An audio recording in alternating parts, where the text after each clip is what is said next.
Bonjour et bienvenue sur la vidéo Comment remplir une poule lors d'un tech. Pour commencer, un tech n'est pas une compétition. Il n'y a pas de classement ni de récompense à la fin des rencontres. Le seul objectif est de rapporter des points pour les personnes qui souhaitent passer ceinture noire ou un dan supérieur. Il n'existe pas de catégorie de poids. Les combattants sont regroupés par catégorie d'âge, de grade et en groupe morphologique. Les combattants sont répartis en poules de minimum 6 personnes, le but étant de garantir 5 combats maximum par combattant. Durant la pesée, les commissaires doivent redoubler de vigilance et bien demander le nombre de points restants aux combattants. Les combattants n'ayant pas eu 5 combats se verront proposer des poules complémentaires et supplémentaires pour venir combler ce manque. Dans ce cas, les écarts de poids peuvent être bien plus importants que durant la phase de groupe morphologique. Durant un tech, les combats ne durent que 2 minutes, sans golden score ni décision. Le rythme de combat y est donc très élevé sur toute la longueur de la journée. Seulement les Wazari et Hippon permettent de marquer des points. Une victoire par Shido ne permet pas de comptabiliser de points pour l'épreuve. Il en va de même pour l'ensemble des 4 victoires alternatives. Abandon, forfait, médical, Otsukumake.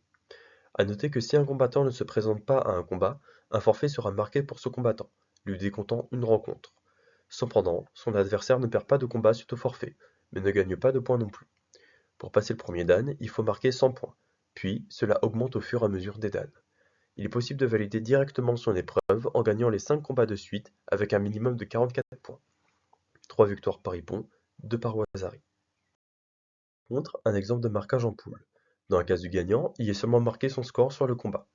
Les valeurs possibles sont 7 points pour un Wazari, ou 10 points pour 2 Wazari ou 1 Ippon marqué. Dans le cas du perdant, simplement mettre une grande croix.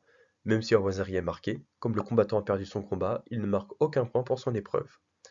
Si le combat venait à se terminer sur une égalité, nous marquons une croix dans les deux cases, sans y mettre aucune valeur. Une fois ce marquage respecté, il ne reste plus qu'à marquer le temps de fin de combat en bas de la colonne et passer au combat suivant. Pour terminer une poule, il faut que tous les combattants aient fait 5 combats ou réussi à marquer l'ensemble de leurs points restants.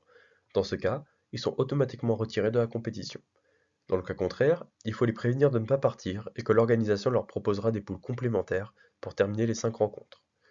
Dans les deux cas, quand il ne reste plus de combats possibles dans la poule, il faut rassembler les combattants à la table et pointer individuellement chaque personne afin de bien confirmer leur nombre de combats réalisés et le nombre de points marqués en ce jour. Si une personne termine son épreuve durant les rencontres, il faut l'appeler à la table, bien confirmer ensemble qu'il a bien rempli les conditions de l'épreuve. Une fois assuré, annoncer haut et fort que ce combattant a terminé ses points pour son passage de grade. Merci de votre attention. J'espère que cette vidéo explicative vous a plu. Si vous avez un doute, n'hésitez pas à aller voir le responsable de la commission sportive ou se référer au responsable de votre tapis afin que les rencontres se déroulent pour le mieux.